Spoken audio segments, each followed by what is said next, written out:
yo, Michael, you don't know shit. Get rid of your ego and let data drive all of your decisions. TikTok is Coca-Cola. Instagram Reels is LA Ice. They went, fuck it, we've got to be weird. And they did weird really well. Man, I get so horny about this shit. Welcome to Add to Cart, the podcast that express delivers all you need to know in the fast-moving world of e-commerce.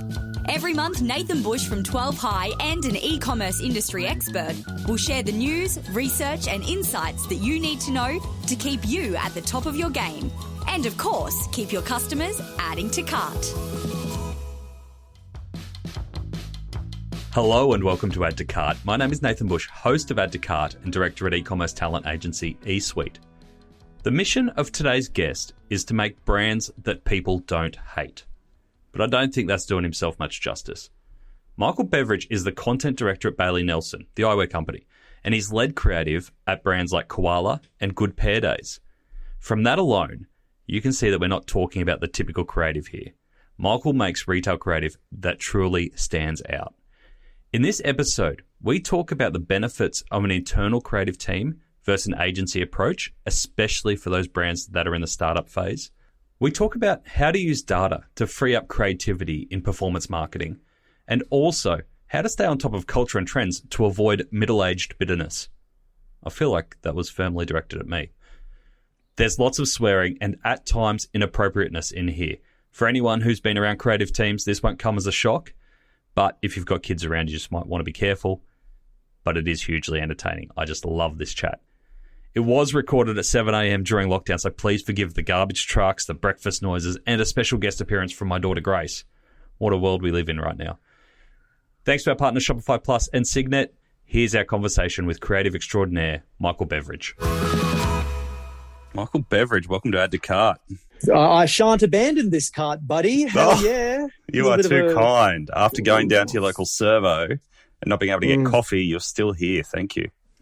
Yeah, well, Caltech's rebranded to an Ampol, and the first day of Ampol, no coffee. So big brand hit there for the Ampol crowd. Not a good start. You're a creative. Why are we doing this at 7 a.m. in the morning? What kind of creative are you? Oh, mate. Creative director, sort of startup focused, writer, comedy writer, like basically just help. I like communicating in a non-cringe manner. That's generally, which is bold and rich coming from someone who worked on commercial radio. And you know what I mean? Like that's pretty bold, but I think I've got a decent knack for communicating at like a capitalism level to people in a way that doesn't make them want to just switch off and hate your brand. Yeah. I think that's where we're at in marketing in 2021. That's the benchmark. We just don't want them to hate our brand. Yeah, a vague, broad creatives with a writing background. Yeah, nice. And you've recently, feels like you've made a really pinch play at D2C brands with Koala, Good Pair Days, and now Bailey Nelson. Yeah. I mean, realistically, Bailey Nelson, this is a funny thing. I went in there. Bailey Nelson has the brand feel of D2C. You know what I mean? But it's not. You have to go into a retailer and get an optometrist to do an eye test. And we'll discuss this later, but like there's no real conversion event. So like if you're building out a funnel with like an add to cart or, you know, like metric, that doesn't work because we've got to get you in store. And from I'll book my eye test to in store, bloody could get pregnant, bloody could fall in love with Nath. You know, there's a million things that could happen. The footy team could lose. You could be like, nah, stuff it. Don't want to see anything anymore. And so I'm not like, as a marketer, in a creative second, like it's an interesting one for me. So Bailey Nelson isn't a DDC, but it's got a DDC feel, I think. Has it always been that way? Oh, mate, I'm 2 weeks in, slow down. No, it started at the Bondi Markets with the boys sort of 2011, 12-ish. And then it sort of scaled up. They had a decent brain to sort of understand there was a gap in the market with painful, I'm not going to say any other brands. I don't think I can now, but like the traditional offering was pretty disjointed, pretty stuffy. And they thought, let's liven it up a little bit in exactly the same way Koala did with mattresses, the same way that Good Pair Days sort of took to subscription wine. You know, it's a pretty basic model, I think, to make $1 billion, which is pretty cool. And it's weird that none of us are doing it, except, you know what I mean? Like, we just love working in them. Yeah. I remember when I was a kid, I was like, I'm going to start a company and make $1 billion. And then I went to Koala, and I started off at Koala, which was my first sort of foray into startup land. And I was like, I'm a pretty smart guy. And then I met Danny and Mitch, and I was like, oh, no, I'm broken. I'm a man with pudding for brains. Like, these guys, like, they were just, the amp was turned to 11 every second of the day. They were freaks of production, so it was inspiring to see them in the way that it just made me realize I don't have to try and make a brand anymore, because I'm about 1 billionth as talented as they are. So I'm not going to bother. I'm just going to help brands make funny ads and help people not to hate them. What was it about Danny and Mitch? Was it the intensity, or was it like clarity of thought that kind of set them apart from others you've worked with? Process and intensity. Like, we'd be out at Frankie's chugging, you know, double Jameson apples at 3 a.m. and I would, you know, I'd be physically dead the next morning. And I'll get in at 10 or 11 and I'll have been told that Danny's been there since 6 a.m., like working on an investor deck. Like, he's built different. They're both built different. And I'm not. I'm built like a soft man. So, like, it was inspiring for them because they just didn't waste any time either. Like, I'd just be talking shit in a meeting and they'd be like, all right, here's the actionable. Bevo, here's what you have to do. Onus is on you. Like, they'd implement almost like sprint to just like catch ups and stuff. So it was cool. I knew nothing about startups when I went to Koala. And by the time I finished, not to toot my own horn, but like, my fundamental understanding of like digital marketing would be at a level that, you know, a lot of actual digital marketers would be at, I reckon. Yeah. Tim Doyle is listening to this going, no, it's not. You're still an idiot.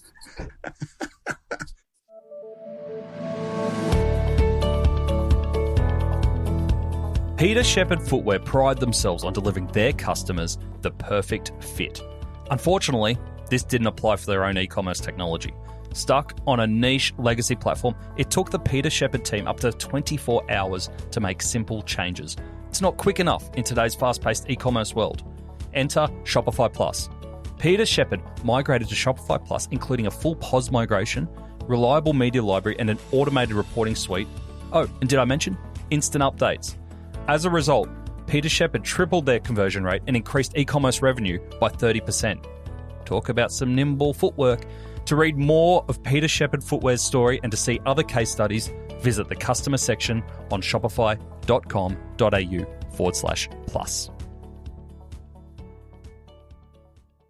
So tell me, let's take a step back. We've talked about other people. We haven't even talked about what you do. What is a creative director in a brand? It's an interesting one, right? So going into Koala, they had this notion led by Charlie Gearside, who is just a legend, to have in-house creative. The thought being agencies generally, in the way that, you know, Koala understood that there was a slowdown in the market with mattresses, Charlie and many other agencies as well, in-house places, realized agencies, when you're in the startup world, you need to be hyper agile. You need to be super, super proficient at taking an idea, shooting, iterating, learning, optimizing, cutting, putting it up again, A/B testing. And what we could do in Koala with the team of Charlie as the sort of head of creative, Matt Rossi, who's now over at Canva, he was our creative producer. We had a copywriter who was me originally, videographer, graphic designer, and Annika, the brand manager. We would have got more done in a week that an agency would have been able to, purely by bureaucracy, get done in a month. And that's not even hyperbole. Like, I would happily say 3 days. So that was really appealing to me. I'd come from radio and I didn't know whether I was willing to go take a dive into the startup side of things. But when they sort of explained what was going to happen and how much work we were going to get done and how closely I'd be working with Tim Doyle, the CMO, in like getting things done, like fun billboards or trying to do a Pornhub ad or, ripping on Clive Palmer or, just anything fun that happens at Koala.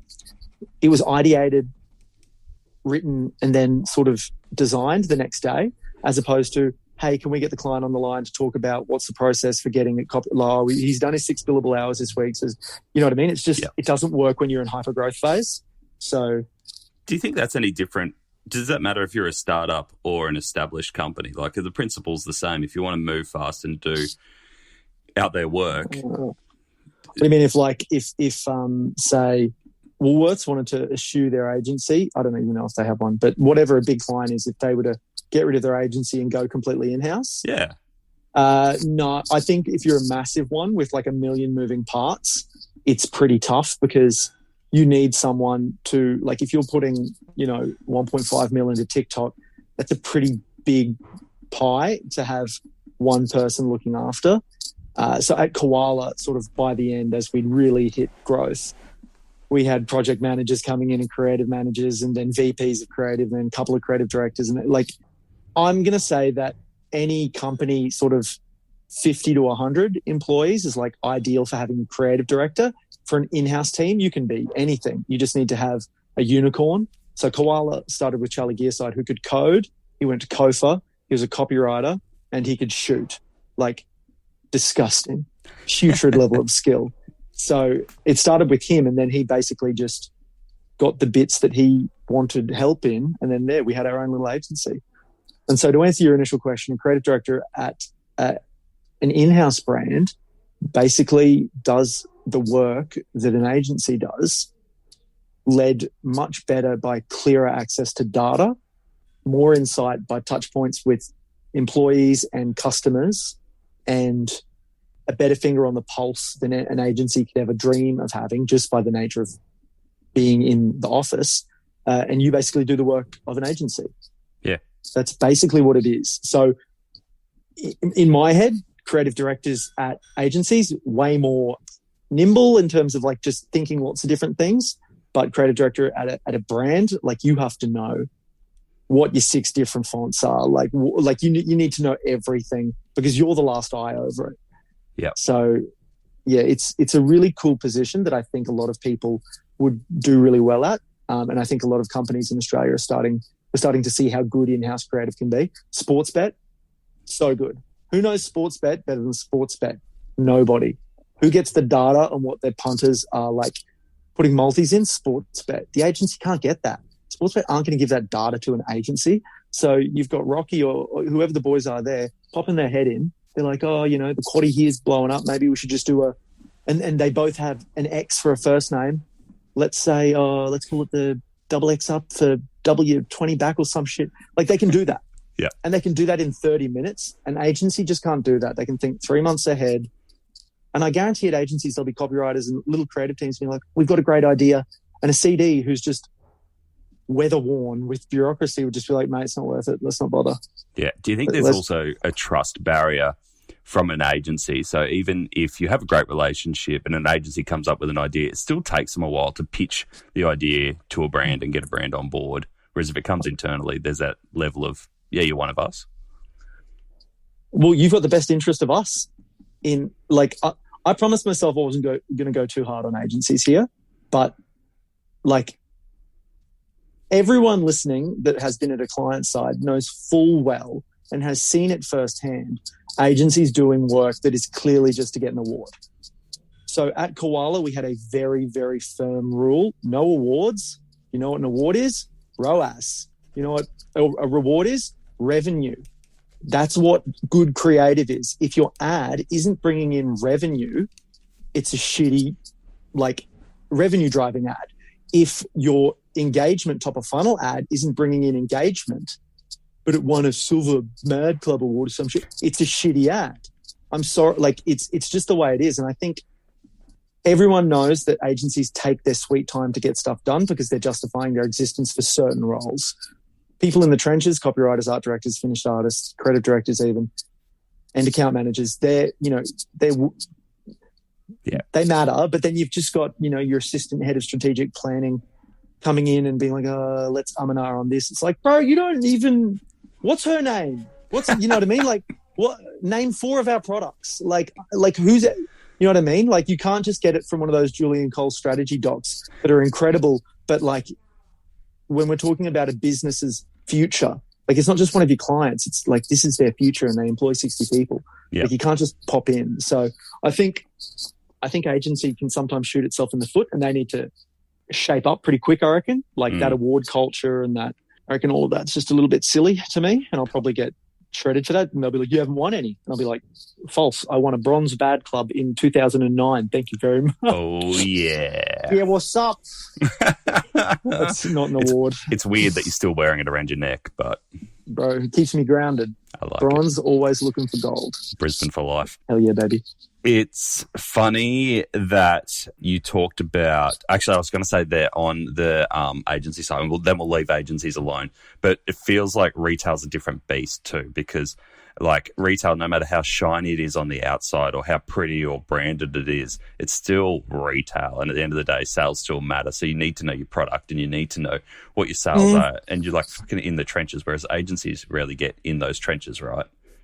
Yeah, like I believe whatever agency is doing Aldi's work is doing incredible work. Yeah. They've got a single unified brand proposition and they do it well iterated across multi-platforms, and it's pushing awareness and Aldi awareness. So Rev is great, but fuck, I don't even know how to say it. Is it Aldi or Aldi? Aldi.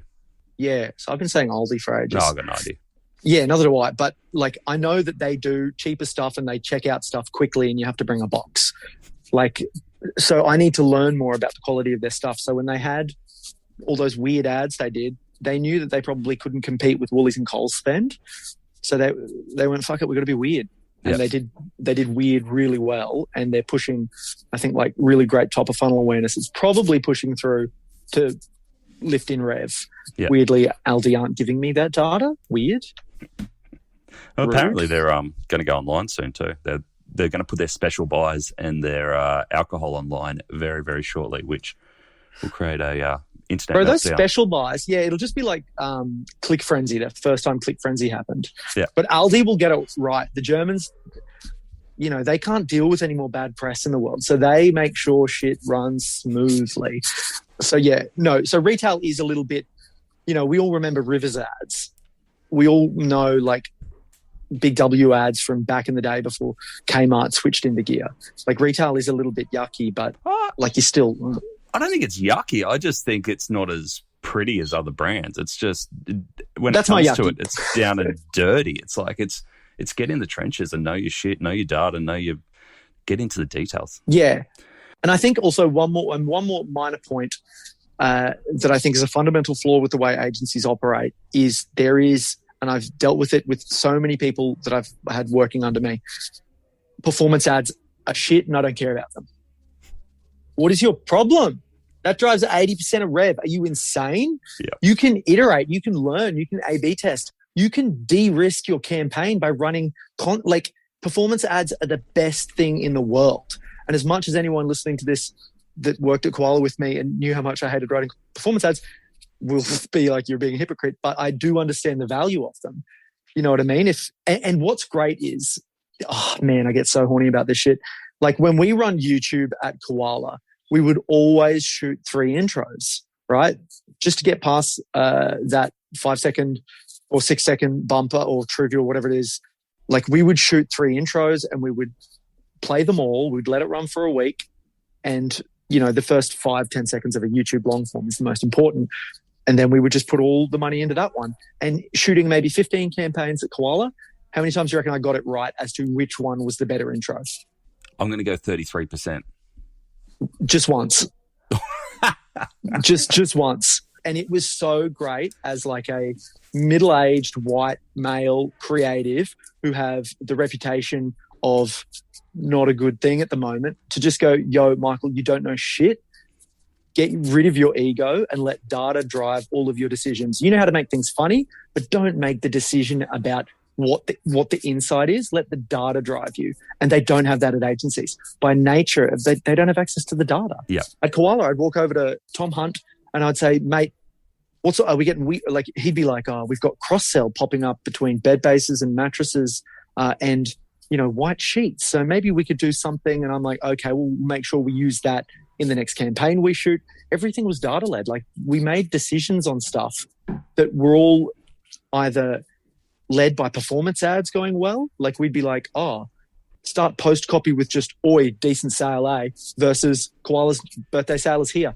And then we'd be like, conversion's like 8% more on that one. Yeah. And we'd be like, cool, let's lean in on that. And then I'd know for the big picture campaigns, let's keep this tone, because it clearly, like there was just so much learning. Whereas I know in agency land, and I reckon they hate it too. They do a campaign, it gets pushed off, and they probably sit there and some of them, like I remember asking when I was in agency, it was like, how'd it go? Did it go all right? Like, do you want a bagel?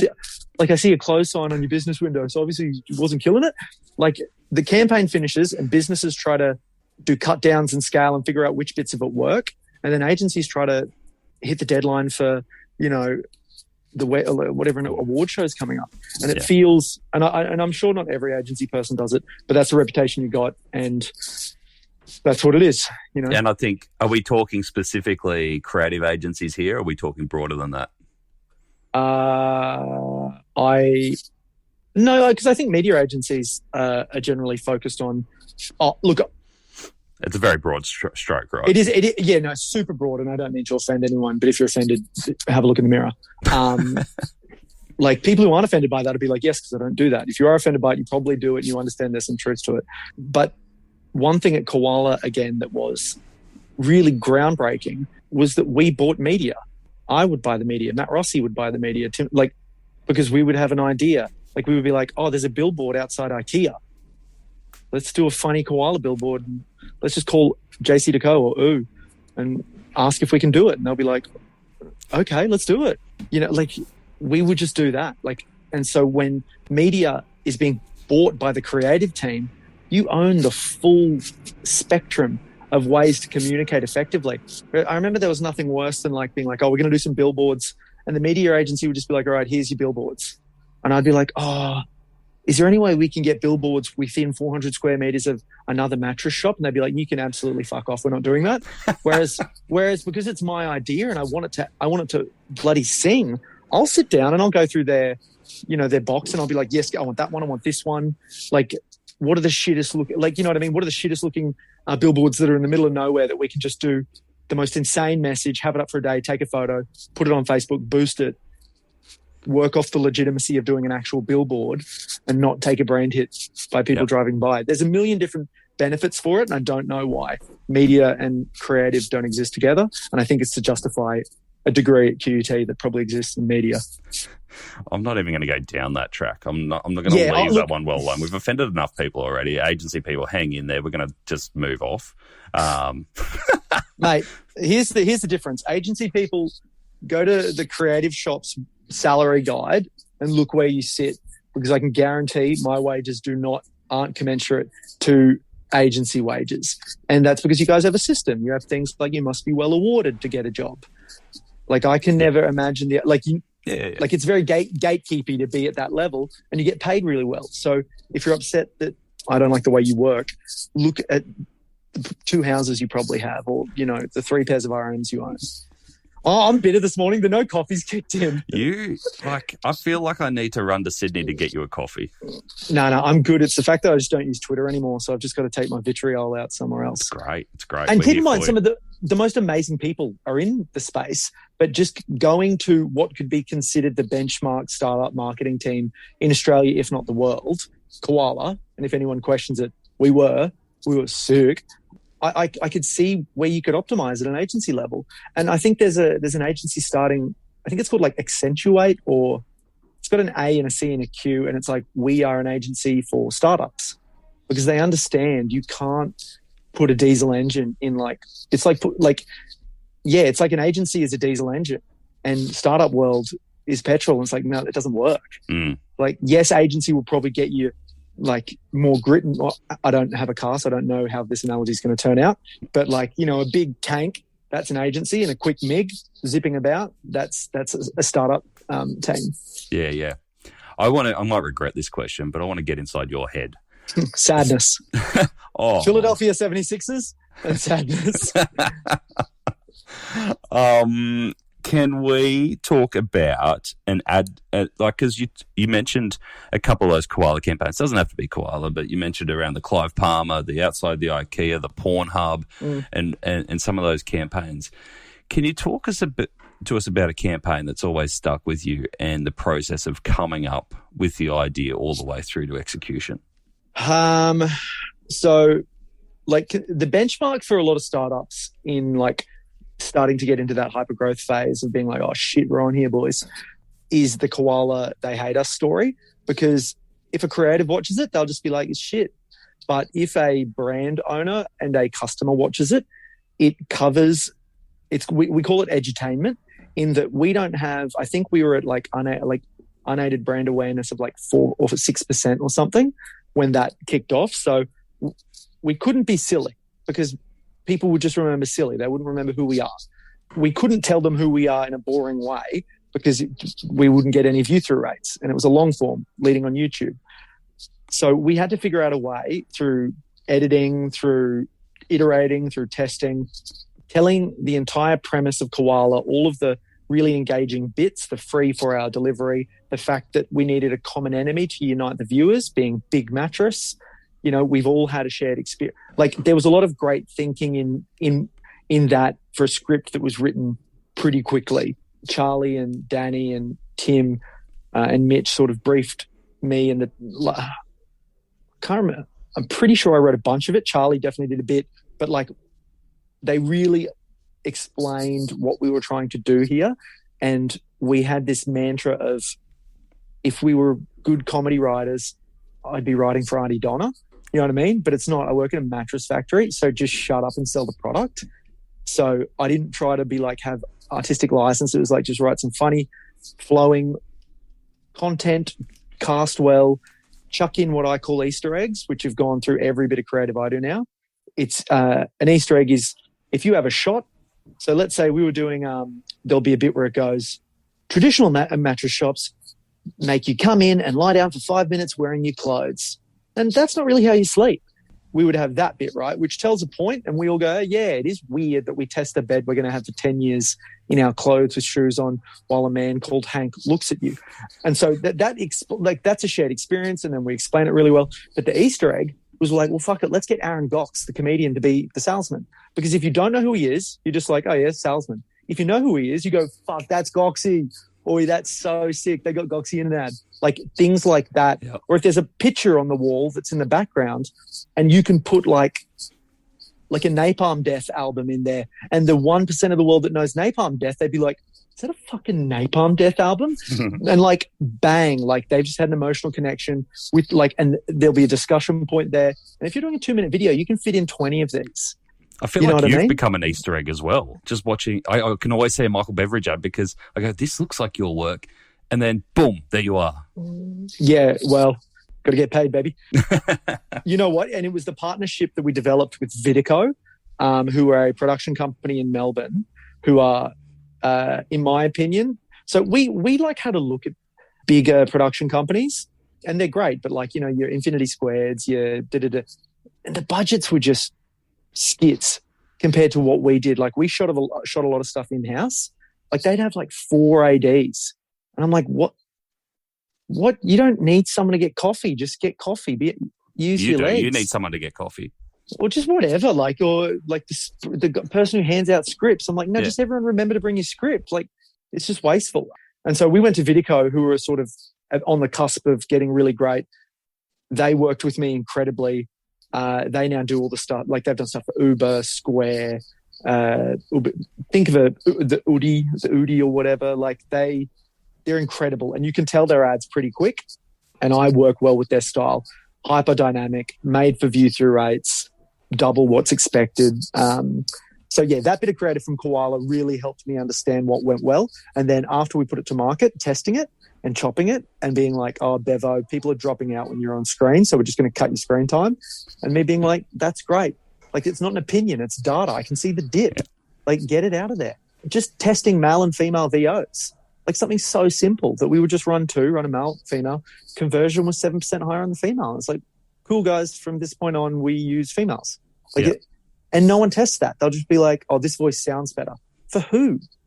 Put it out to the market. There's a lot of things that data and performance ads can tell you, which a lot of creatives don't have access to. And once you do, it's like opening up, whatever metaphor fits, Pandora's box, but I don't know if that's evil. It's just sick. It's like learning how to see the matrix, because you understand everything is there for a reason, performs for a reason, and it all works together. Like post copy needs to blah, blah, blah, blah, blah. Just like the quest to find the perfect pair of jeans, finding eco-friendly packaging solutions that are a great fit, cost-effective, and look great can be a tiresome pursuit. Eco-friendly and zero-waste product brand Ecoroo were having this exact problem. Multiple suppliers, clunky packaging, inefficient processes. That is, until they found Signet and their adjustable cartons, which allows them to adjust the size of the shipment while remaining environmentally friendly. What a snug fit. Visit signet.net.au/blog to find out more. Do you have a structure for how much or what type of data you look at? Because I can imagine for creative, data could sometimes get in the way of ideas. Is that right, or is that a wrong assumption?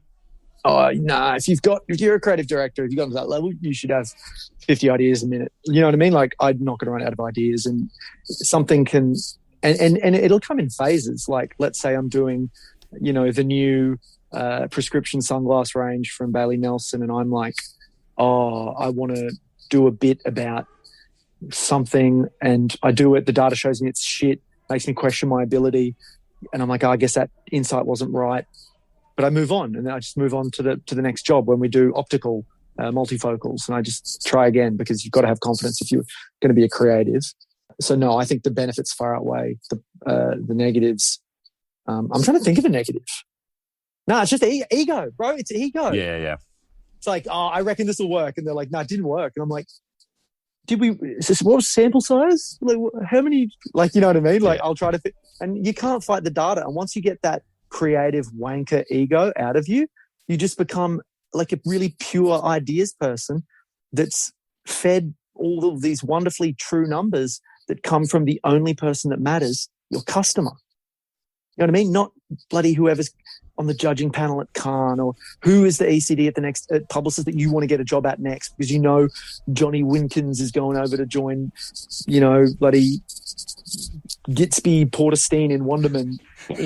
You know what I mean? Like when you're in at a in-house agency, you're all in. You know what I mean? Like, and you might have equity too. And I think from a data perspective too, it's different types of data, because when you're in a brand, data builds on data, builds on data, builds on data, right? So it's not like every time you're going back to the well and go, hey, client, give me all your data for the last 6 months so we can analyze it. It's like, no, I've been living and breathing this, and I've run campaign upon campaign. Yeah. And like, I'm building out this rather than just one big dump. Yeah. And you know what's sick? Like, we're at Bailey Nelson, like we're about to maybe do our first sort of TikTok stuff, potentially. And the idea that we get a baseline audience, like who's going to be at a company to get a baseline reading on their Facebook audience? You know what I mean? Like that's 2005. Yeah. So like getting a baseline reading on what our audience is at TikTok, I think is really cool, because we're trying to come up with ideas. And we're like, look, let's just run some basic performance and see who's watching, like see who this shit matters to. And think about that. People are writing ads without knowing that. Like, also with data, it's really funny that everyone's year on years have just been fucked as of about 2 weeks ago. Yeah. So it's just like year on year, we're killing it. And we're coming into, March, April. It's just not a shit show, but it's just hard to measure, right? Yeah. What's your take on TikTok? How do you see it rolling out? How do you think it'll change over the next couple of years? I think it's a really engaging... look, it's the future platform. It's really funny. It like skipped trendies and went straight to tradies and teenagers. You know what I mean? Like 38-year-old tradie TikTok is just so weird. And then teenage TikTok is, they do their thing. But then you've got to think about like what songs does like a 30-year-old woman sing in the car? And it's a song that Billie Eilish wrote, or it's a song, a 22-year-old. So like the Billboard 100, they're mostly under 30. Like they're mostly under 25. So young people do shit and we all follow. So yes, we can say, oh, TikTok lame. And I know so many people did a year ago. Bro, TikTok is hilarious. Kids are so much funnier than us. From the ad platform, I don't know enough about it, to be totally honest. I think from an affiliate / influencer strategy, I think it's incredibly valuable right now because you can get like, the way it works is, let's say I have maybe 1,000 followers, but I get a 2 million video. If I'm a company, I'm like, bro, you've only got 1,000 followers, so we're just going to give this to you on a contra deal. But that 1 million video he did 2 weeks ago, it's like people will keep, and you see a 1 million video and you go check out their page. So like, yes, the geographicals of where those people are coming from might be a bit shitty, but I think you can like take advantage of influencer marketing on TikTok at the moment. Yeah. And with I can't remember his name. I think it's Mike Angel, but he's got VOP. Yeah, it's cool. He's been on here before. Yeah. I've taken interest in what he does just because I think any click reduction you can do to conversion is always incredible. Yeah. And shopping, and for Bailey Nelson, it's something we're definitely considering. The idea of, I mean, we can't with optical because you've got to have prescription, yada, yada. But for aesthetic-driven sunglass or non-prescription, your hipster glasser type look stuff, it could be something that we do. Yeah. And then that combined with Afterpay and Zip Pay and stuff, like where, oh, man, that's the coolest hair. My daughter's just walked in, Gracie. All right. That's all right. Gracie, we've got to talk. Great little cameo. So, yeah, no, TikTok is incredibly powerful. We weren't looking at that at Good Pair Days, and I have only had a first chat with them here, and then I was at Koala. We sort of got so big we were taken away from the media. Yeah. So I'm a little bit in the dark about that stuff, which I'm really excited about jumping back on board with Bailey. I think it's cool. Like it's really interesting with TikTok in that it's almost like you're starting to see people create videos on TikTok and then just use them in other platforms. So it's like this video creation tool. But then, like you said, around the influencers, I love what they're doing around actually connecting brands to influencers, being the middleman rather than just going, do your best. Did you see that new Zip campaign? Yes. Really great. Yeah. Really great. Like, so we went and, you do like a quick deep dive on your competitors. They would have in their TikTok, like vertical assets with swipe up. And I'm like, well, swipe up to the video below, you idiot. Like who? And it's becoming more and more pertinent to not chop landscape to vertical just because it's easy. Shoot vertical. The idea that you go to a shoot and not have a vertical rig is insane to me. But trying to use Reels content over on TikTok and TikTok on a Reels, it's weird. It feels odd. TikTok is Coca-Cola, Instagram Reels is LA Ice. Nice comparison. Mm-hmm. All right, I know you've got a busy day coming up. You've got a shoot to go to, so we've got to wrap up. We could talk for ages. But hit me with your hard ones, buddy. Go. Hit me with your hard ones. Oh, I don't really have. Oh, this is the hardest one I've got for you, actually. Yeah. You got to work with Ian Huey Hewitson. He was my childhood icon. I learned everything that I know around cooking and salt from him. Bro. Surely that's a career highlight. Is he a good bloke? Bro. So firstly, so I got a lot of like, why are we getting like, so initially I shot an ad for Sexpo featuring Huey and I wrote it and it was that he fucked up and thought it was for Mexpo, the Australian Mexican Cooking Festival. It was a really funny ad. Kev, who runs Sexpo and Australian Tattoo Group, he was like, I got Huey. And I was like, all right, I'll do an ad. And then I worked with him and I was like, Huey is the perfect Easter egg because when it comes to creative, if you can, so frequency is what we're after with creative. We want to get frequency so people have recall. But you can cut through that frequency with comedy, really great comedy. That's you can't guarantee that. It's just hard to do. Auntie Donna have done bad sketches, like Seinfeld had dud jokes. SNL haven't had a good episode since 1993. But another way you can do it is nostalgia, right? So nostalgia, chuck in Toadie from Neighbours. And people go, it takes me back to a better day. Chuck in Huey. People go, Huey, fuck, I haven't seen him since. Like, it's like, that's a really great way to get. My rule is always, if someone's watching something you do and they look up and like go, you've just notched something in their brain and they're going to remember your thing. So that's part of the Easter egg mentality. Like get someone, we tried to get like, let's say in 5 years time, we're going to do an ad and there'll be a bit that goes, it's super strong, but delicate when it needs to be. And I'm going to get Egg Boy to crack an egg on someone's head. And everyone will go, I remember that cultural touch point. And you know what I mean? So just doing that, especially if you're a startup that doesn't have those big budgets, that's a way to get like cut through without frequency. That's awesome. There's some other ones too. I can't remember what they are. Comedy, nostalgia, and sonic trigger. Sonic triggers aren't used enough, I don't think. And you can combine nostalgia and sonic trigger. What do you mean by sonic trigger? My dad, like just that, like,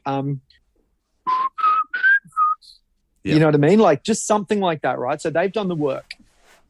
Some people say this is like brand hijacking, but fuck them. If they're big brands, I don't care. Like do like a not happy John. Yep. You know what I mean? Like do GG go away from me. Something like that. And, you know, they've done the work. They had the media spend to get that frequency, and then you can just piggyback that.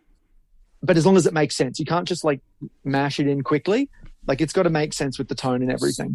Yeah. And so for any startup like brands listening, like that's a really easy way to do that. Like that's why meme formats work. I always say this is a little hot tip for any creative out there that wants to like de-risk their idea. Go see if Batuta have written an article about it and it got lots of comments. Because what that does is, I mean, Brown Cardigan's another one too. But if it's a meme or a post from Batuta that is popped off, there's a shared collective insight with that. And so you've de-risked the idea of it being relevant. Now you find a way to make that work for your brand. That's a great tip. I love that. Yeah, like the Batuta boys will hear this and they'll send me an invoice. And they'll be like, cool, man, we're doing your market research for you. But it's straight up it. Like Brown Cardigan will do, you know, Brown Cardigan, bin chicken. Yeah. They de-risk that. Companies now could happily just be like, oh, you don't want a sandwich that tastes like a bin chicken. So at Subway, we have, like, they will say bin chicken in an ad because Toby at Brown Cardigan pushed the bin chicken. And Swoopy Boys, Magpies, like these things become part of the zeitgeist, and they've been de-risked. Like there's so many opportunities for startups to win that, like, I don't know if you go into an agency and be like, oh, I saw it on Brown Cardigan, so I reckon it's pretty good. Like there'd need to be like a strat doc for it maybe. Yeah. But I think too, it's just about not giving up on culture. Like I think especially as we get older, we kind of fall into our own ways and we go, oh, that's for the young kids or whatever. But it's actually not hard to keep up with it if you just expose yourself to TikTok or Brown Cardigan or whatever it is. It's easy. We all know it too, because we remember being 14, just thinking like, oh, 35-year-old dad's just like not with it. And you remember getting a little bit older and you're like, oh, TikTok's dumb, or like Billie Eilish is dumb, it's bad music. And you're just like, you know what? You've got middle-aged bitterness kicking in because you're not where you want it to be, but just be chill. Yeah. You know what I mean? Like just, you got to like, I do a bunch of like mindfulness and all that embarrassing, lame shit. Nah, it's not. It's good. Everyone should do it. But like just being mindful of any like tension in your jaw and your shoulders, and then you're like, where's that coming from? It's like you're angry about something, and it's why I got rid of Twitter. It just made me angry. And then being spiteful about like kids killing it on TikTok. And like I remember thinking back in the day, like, oh, I got sort of a little bit of notoriety when social wasn't that big. Geez, if I got big on, you know, I would have killed it. It's like, it wasn't your time, man. It wasn't meant to be. It's chill. Like just, you got to make do with what you got.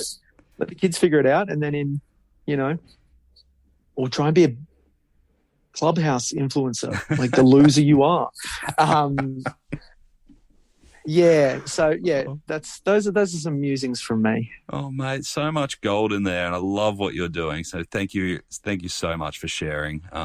So generous, and just fucking breath of fresh air for us. It's just nice to get that creative view and someone who just.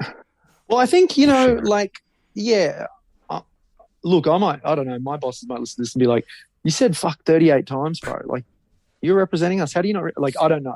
They won't. They're wonderful people. But I think when it comes to e-com, if you're a creative listening to this, like learn performance. Get behind the Facebook ads, man. Like get into Google Analytics, because it'll give you like so many tools that creatives that just go to award school and all they're interested in is ads. Yeah. Like, you're going to be and diversify your view. You know what I mean? If you go into an agency and you see more in the creative team, more than 3 pairs of RMs, you know what I mean? Like, it's insane. Yeah. Anyway, with the sound of that trash truck coming, we'll get rid of me and throw me out. You can hear that. What? That's not even a sound effect. That's not like an Oscar kind of get off stage kind of thing. That's a real garbage truck living the suburban life. It's fantastic.